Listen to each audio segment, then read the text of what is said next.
Welcome. Thank you guys for being here. I really appreciate it. But I just want to make sure I'm in the right room. How many of you are here to get more borrowers? Just see a raise of hands. Excellent. So we are in the right room. 2 weeks after my 52nd birthday, I was rushed to the hospital, to the emergency room. It just so happened it was a Friday, and my surgeon was on call. When she came in to see me in the bed, her eyes welled up with tears, and she said, "I'm sorry this happened to you."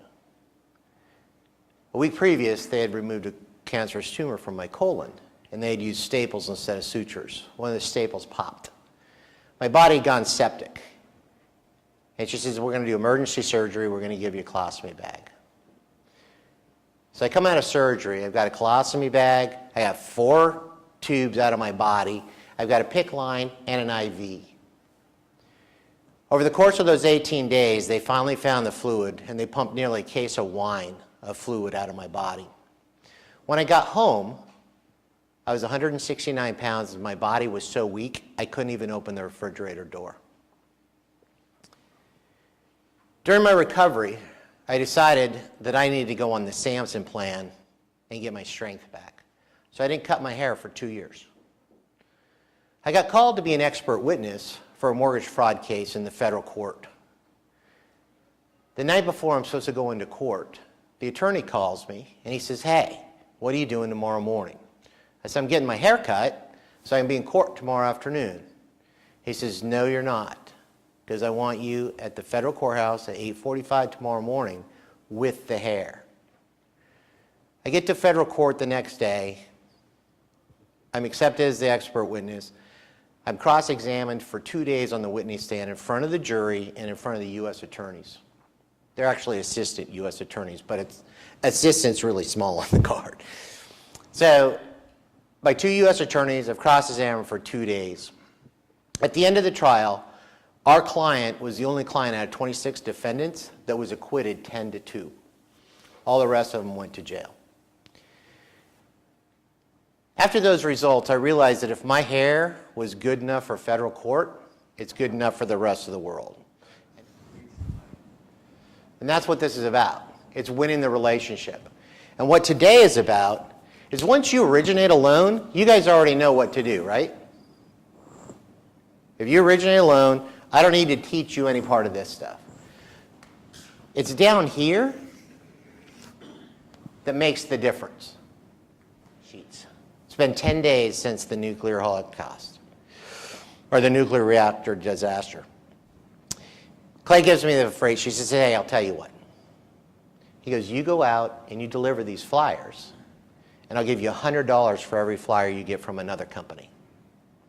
I got those flyers. I went to my farthest office, and I just started going office to office and just putting flyers out. And I was looking for flyers, looking for flyers, looking for flyers. But since I was there, I put out flyers. I got through 23 of my 25 offices. I walked into Chili's. Clay's already at the bar, drinking his cocktails, turns and looks at me. And he says, "How come your hands are empty?" And I said, "There's no flyers out there. So you don't owe me any money." As thought my world was over. He goes, "Let me buy you dinner." So he bought me dinner. We had some drinks. The next morning, I'm woken up to somebody pounding on my door. I open the door. It's my receptionist who had teased me about Tinkerbell making my car payment. She says, "Oh, good, you're alive." Clay says, "If you're alive, get your butt in the office." I get to the office. I walk in, and Carol says, "I don't know what you did yesterday, but your phone is ringing off the hook." She handed me a stack of receipts, of messages, and I just started returning calls. I spent that whole afternoon returning calls. The next day, rebooking my pipeline. And the loss that I realized was about $25,000 in today's dollar. But the lesson I learned was that I was no longer in the interest rate business. I was in the people business. And it's about building relationships. Because from that day on, I no longer sold interest rates. I sold relationships. And I developed the relationships, which is part of the book that I wrote, The Business of Gratitude.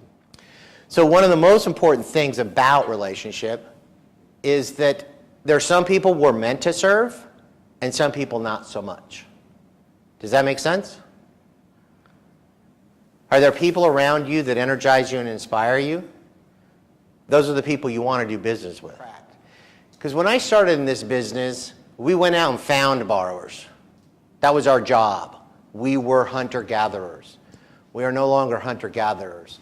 We have to attract people into our tribe. We have to attract people into our community. And one of the ways we're going to do that is to filter into the community. This doesn't work with just who you're doing business with.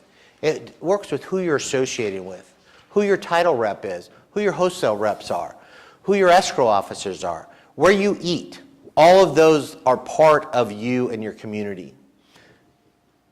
So before I became a loan officer, I was a tile setter.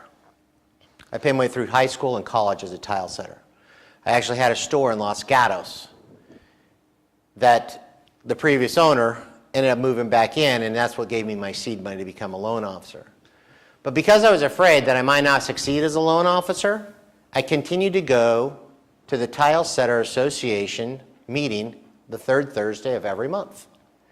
Now, the first time I showed up with a suit and tie on, they laughed their butts off and ribbed me and teased me, and then I continually showed up. The laughing stopped when I started getting them loans to buy homes. And that tile setter group became my first core group of people that I did loans for. And then the tile setters introduced me to the pipe fitters. And the pipe fitters introduced me to the electricians. And the electricians introduced me to the sheetrockers, and the tapers. And then I got to meet the foundation guys and the framers. And so what happened? The roofers and the sheet metal. This all morphed, but I focused on just tile setting because those are the people I knew their language.